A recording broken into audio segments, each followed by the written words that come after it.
Assalamualaikum warahmatullahi wabarakatuh. Bismillahirrahmanirrahim. Alhamdulillah. Salatan wassalaman ala Sayyidina Muhammad ibn Abdillah Rasulillah wa ala alihi wa sahbihi wa man tabi'a hudah. Amma ba'd. Hikam Ibni Atha'illah As-Sakandari, hikmah nomor 23. Bismillahirrahmanirrahim.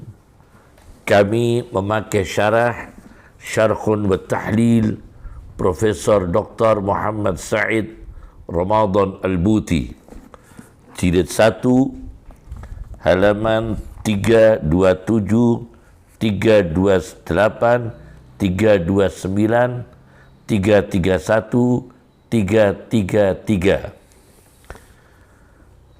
La tataraqab, ojo nunggu-nunggu sapa sira. Janganlah kamu menunggu faraghal aghyari, ing kosongnya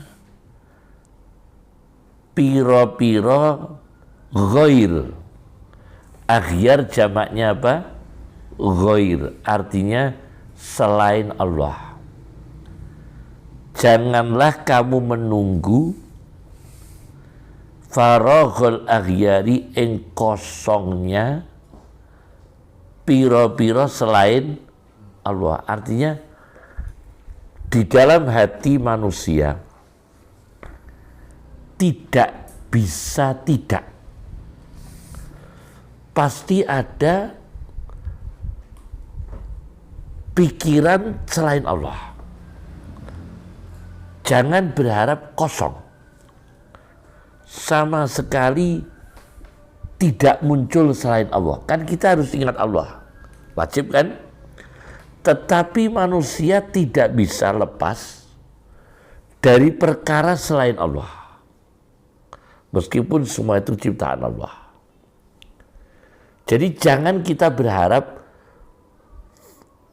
otak kita, hati kita ini kosong dari perkara selain Allah. Tidak bisa. Pasti ada perkara selain Allah. Kita ingat Allah, zikir. Pasti ada perkara selain zikir, itu pasti ada. Contoh,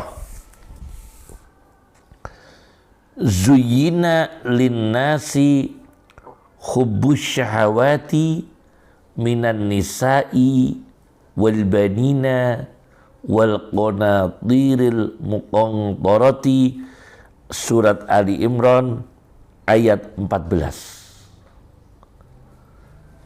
Bagaimana surat Ali Imran ayat 14? Zuyyina linnasi, dihiasi bagi manusia, hubbus syahawati, suka perkara-perkara syahwat. Apa? Minan nisa'i, wanita. Ada saja dalam hati kita itu tentang wanita, istri kita. Jadi kita tidak bisa full Allah. Pasti ada aghyar dalam hati kita ini tentang selain Allah. Bukan menyembah selain Allah. Artinya dalam hati kita ini berpikir selain Allah. Itu tidak bisa dihindari.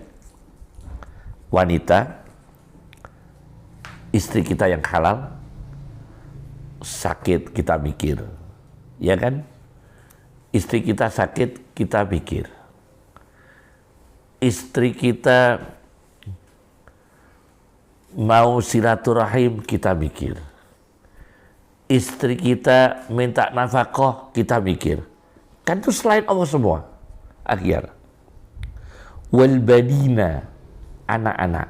Apalagi kita punya anak. Pasti kita mikirkan anak. Wal qanatiril muqantarati minaz zahabi wal fiddah, yaitu harta yang dikumpulkan contoh emas, perak, dan sebagainya. Ini berarti tidak bisa menghindari selain Allah. Fa inna dzalika mongko setuhune mengkono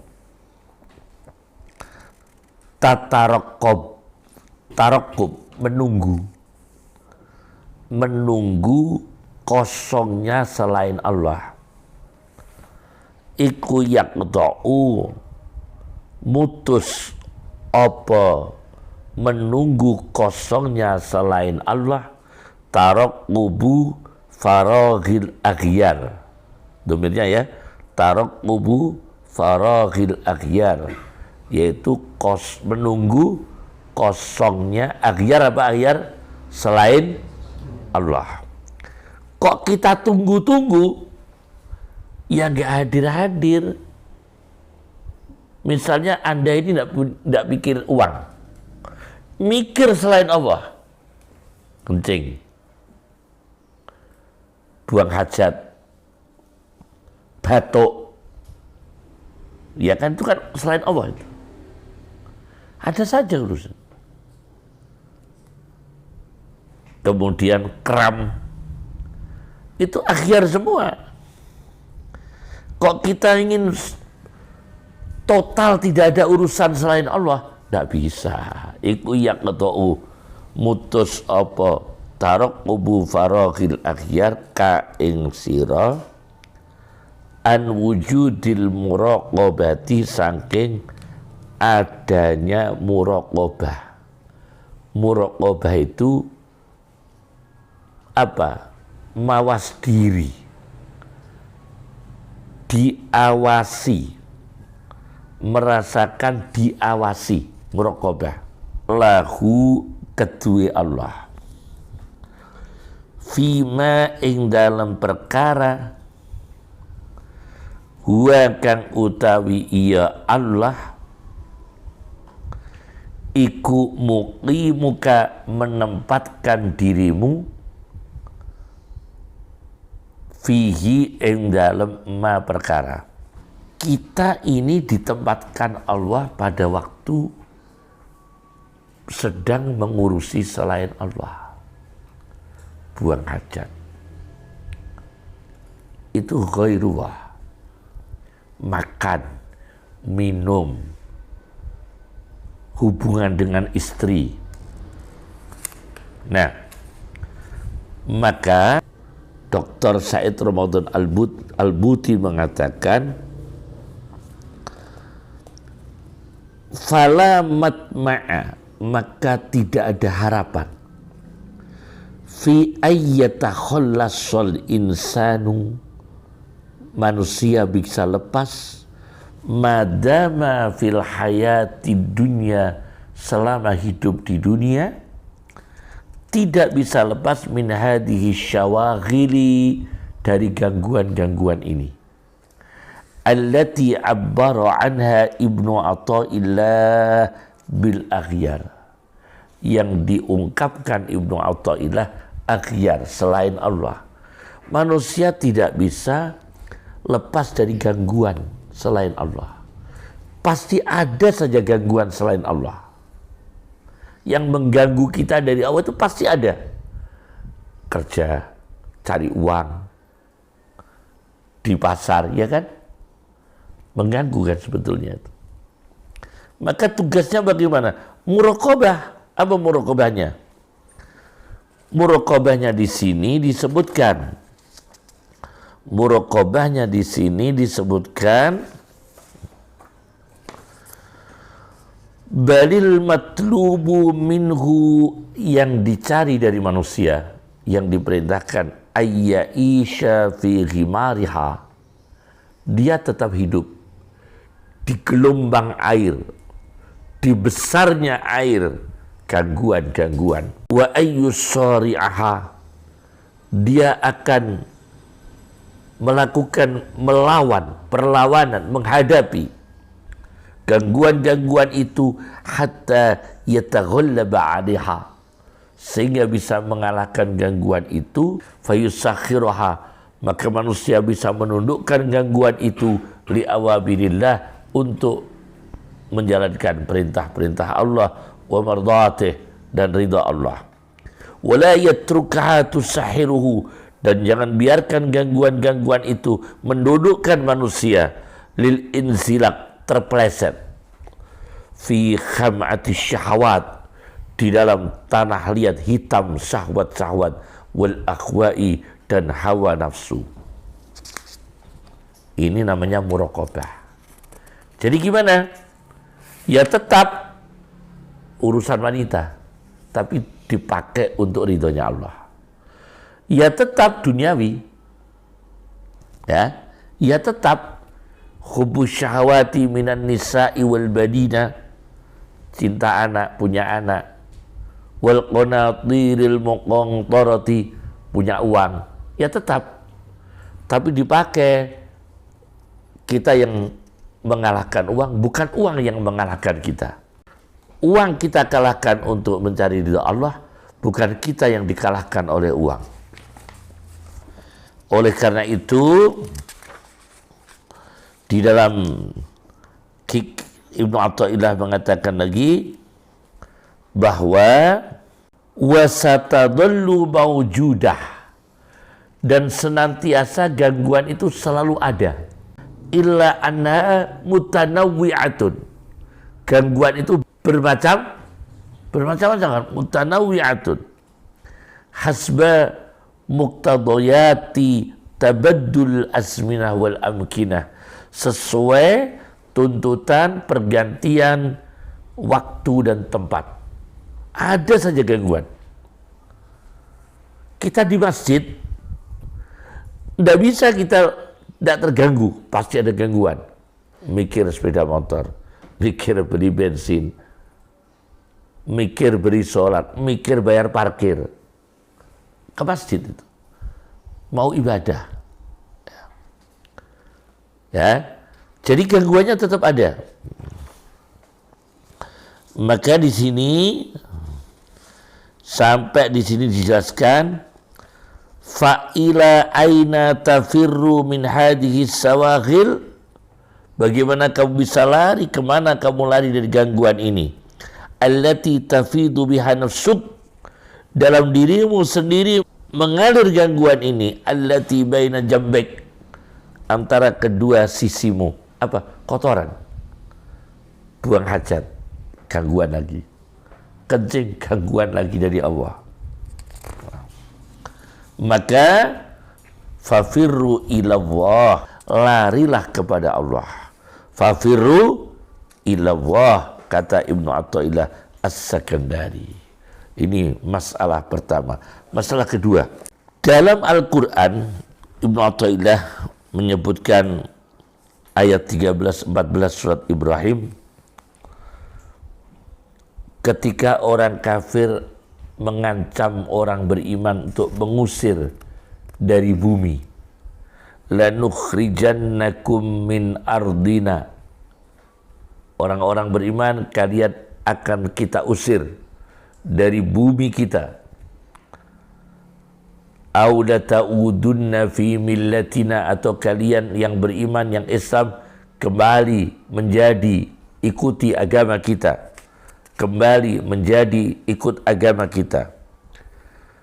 Allah memberikan wahyu kepada mereka, fa'auha ilaihim rabbuhum, kepada rasul-rasul. Allah memberi wahyu kepada rasul-rasul, lanuhlikannadh dhalimin, sungguh aku akan merusak orang-orang zalim.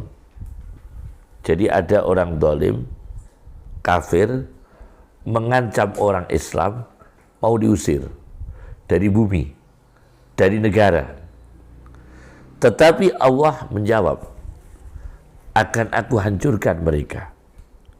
Setelah itu bumi mereka jatuh menjadi milik orang Islam. Wala nuskinannakumul ardo, dan sungguh aku akan menempatkan kalian orang beriman di bumi mereka. Padahal mereka mengancam orang Islam mengeluarkan dari negara. Tapi ketahuilah, mereka akan dimusnahkan Allah, mati. Sesudah itu generasi berikutnya orang beriman yang menempati tanah mereka.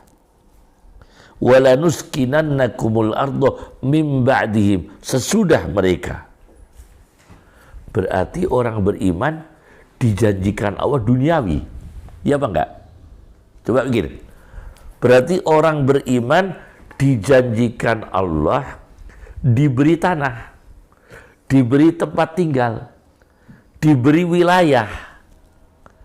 Bahkan wilayah yang mewarisi dari wilayahnya orang kafir yang dulu menganiaya orang Islam. Orang Islam dijanjikan duniawi, tempat tinggal, wilayah, kekuasaan. Berarti akhyar ini semua kan akhyar ini. Selain Allah itu. Allah menjanjikan orang Islam diberi tempat tinggal, wilayah dari wilayahnya orang kafir yang dulu menganiaya orang Islam. Berarti Allah menjanjikan akhyar enggak? Menjanjikan perkara-perkara selain Allah, yaitu tempat tinggal duniawi. Zalika liman khafa maqami wa khafa wa'id. Perkara itu, janji itu, realisasinya hanya diberikan kepada orang yang takut berdiri di hadapanku Allah, wa khafa wa'id, dan takut dengan ancamanku Allah. Masya Allah, ini menguatkan teori hikam bahwa manusia memang dilegalkan Allah untuk perkara selain Allah, bukan menyembah selain Allah, bukan menyembah selain Allah, untuk berpikir perkara akhyar. Bahkan saya temukan di dalam tafsir Ruhul Ma'ani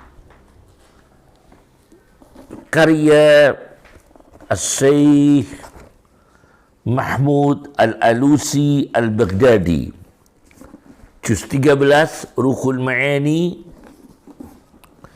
juz 13 halaman 200, ada hadis Nabi sallallahu alaihi wasallam, man aza jarahu awrasahu wahu ta'ala darah. Orang yang menyakiti tetangganya, rumahnya dia yang menyakiti akan diwariskan Allah, akan jatuh, akan menjadi miliknya yang disakiti. Coba ini. Allah menjanjikan orang yang menyakiti tetangganya, man adza jarah awrasahu wa ta'ala, maka Allah mewariskan kepadanya rumahnya tetangga tadi yang menyakiti. Jadi tetangga kalau disakiti, rumahnya yang menyakiti besoknya akan menjadi miliknya yang disakiti. Entah prosesnya bagaimana, dengan cara dijual, apakah yang menyakiti banyak hutang, akhirnya dijual pada orang yang disakiti. Ada saja jalannya. Berarti memang duniawi akhyar itu dibolehkan oleh Allah. Kemudian masalah ketiga,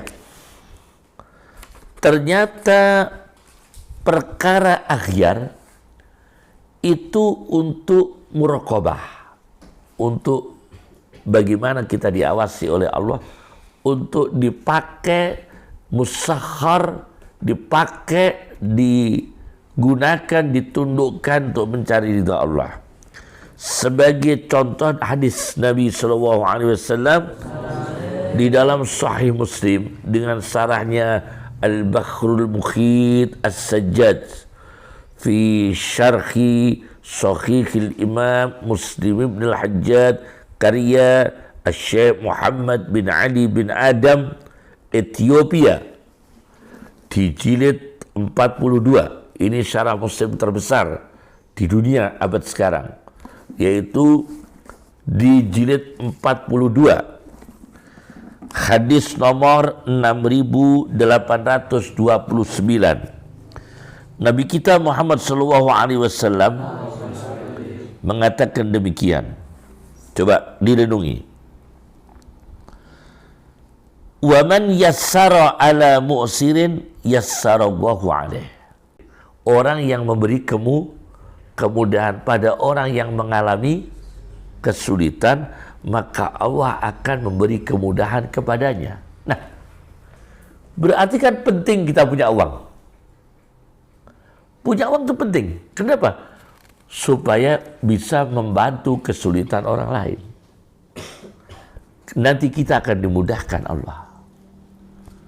Punya harta kan penting untuk memudahkan orang yang mengalami kesulitan. Punya mobil juga penting. Jangan bagaimana kalau Masya Allah satu desa ada wanita yang mau persalinan, sudah mendesak untuk kelahiran, harus dibawa ke rumah sakit, pendarahan. Kalau tidak ada mobil bagaimana? Alangkah berkahnya kalau tetangganya punya mobil, kemudian meminjamkannya. Duniawi tidak itu? Duniawi tidak itu? Dunia akhir tidak itu?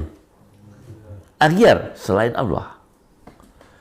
Alangkah berkahnya sepeda motor untuk menjemput kiai mengajar di masjid. Alangkah berkahnya mobil menjemput ulama untuk mengajar di masjid, mengajar di ma'had-ma'had, berdakwah di daerah-daerah. Duniawi itu. Ya. Maka di halaman 186 di jilid 42 mengutip sebuah hadis. Ada hadis ya, orang surga melihat penghuni neraka. Maka orang surga itu dipanggil sama penghuni neraka. Ya fulan, hal ta'rifuni? Apakah kamu kenal dengan aku? Yang di surga mengatakan, la wallah, tidak aku kenal kamu, demi Allah. Man anta, siapa kamu? Allah memberikan kesempatan komunikasi antara penghuni neraka dan penghuni surga. Maka penghuni neraka itu menjawab, akulah yang dulu pernah kamu melewati aku ketika di dunia, dan kamu kehausan, kamu penghuni surga kehausan di dunia, fastasqaitani, kemudian kamu minta minum kepada aku, syarbatan mimma, sesegukan air, minum, fasaqaituka, kemudian aku memberi minum kamu. Akhirnya penghuni surga itu, oh iya, ingat aku, qad araftu, aku mengenalmu. Akhirnya penghuni surga ini minta tolong kepada Allah atas permohonan penghuni neraka tadi. Minta tolong, ya Allah, tolonglah, terimalah syafaat saya. Orang yang di neraka itu pernah menolong saya. Akhirnya orang yang di neraka itu dikeluarkan oleh orang yang di surga. Karena apa? Dulunya pernah menolong, memberi apa? Minum. Nah, ini akhir minuman. Punya gelas, punya susu, punya madu, ya. Ini selain Allah itu. Jadi dipakai. Nah, ini kasus pertama. Kemudian kasus yang kedua ada di kitab Uqudul Jain, syarah Uqudul Jaini, ya, karya Muhammad Nawawi Banten, terbitan Maktabah At-Turmusi Lit-Turas. Ini kitab yang sangat populer di pesantren. Di dalam kitab ini disebutkan bahwa di Baghdad ada seorang laki-laki yang kawin dengan perempuan sepupunya, dan dia telah berjanji kepada istrinya, sepupunya sendiri, untuk tidak poligami dengan perempuan lain. Tapi dengan takdir Allah, suatu hari laki-laki ini di toko didatangi oleh satu perempuan yang minta dinikahi. Dia keberatan dengan janjinya karena dia telah berjanji kepada istrinya tidak menikah dengan perempuan lain. Tapi perempuan yang datang itu agak memaksa. Tidak apa-apa kamu nikahi aku, kamu kumpul dengan aku seminggu sekali. Setiap satu Jumat itu seminggu sekali. Seminggu sehari ya, maka dia datang. Dia menikah dengan perempuan kedua. Poligami artinya. Berjalan 8 bulan, setiap hari tertentu dia datangi istri yang kedua. Lama-lama istri yang pertama ini curiga dan mengutus budak perempuannya untuk menyelidiki kemana suami itu pergi di hari tertentu. Akhirnya diselidiki oleh budak perempuan atas utusan istri yang pertama. Ternyata dipastikan, dibuktikan di satu tempat ternyata sang suami ini punya istri kedua, yakni poligami. Budak perempuan ini pulang lapor kepada istri yang pertama. Sang istri yang pertama ini wanita yang salihah.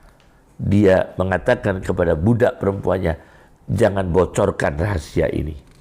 Suamiku poligami, itu haknya. Jangan bocorkan. Dia nggak bilang sebabnya nggak. Jangan bocorkan perkara ini ke orang lain. Jangan sampai diketahui oleh orang lain. Nah, suatu ketika sang suami ini meninggal dunia. Meninggal dunia, punya anak satu laki-laki dari istri pertama. Meninggalkan 8.000 dinar. Alangkah solihahnya istri yang pertama. 8.000 dinar ini yang 7.000 dinar diwariskan kepada anak laki-laki. Masih 1.000 dinar. Istri yang pertama membagi dirinya 500 dinar dan mengirimkan 500 dinar kepada istri yang kedua. Alangkah solihahnya istri yang kedua tidak menerima uang itu dan diberikan kepada istri yang pertama. Lah, ini uang warisan bisa menjadi mengindikasikan, mengukur kesolihan wanita, ya kan? Ini kan uang akhyar selain Allah, harta benda. Tapi ini yang membuktikan kesolihannya seorang wanita, tidak duniawinya seorang wanita. Dia punya uang 1.000 dinar yang dia ditinggali 8.000 dinar, 7.000 dinar dikasihkan anaknya laki-laki, 1.000 dinar untuk dirinya dan istri yang kedua. Istri yang kedua mengembalikan kepada istri yang pertama. Luar biasa. Ini akhyar selain Allah, harta benda, tapi menjadi bukti, menjadi wasilah yang menguatkan kesolihan kedua wanita tersebut. Assalamualaikum warahmatullahi wabarakatuh.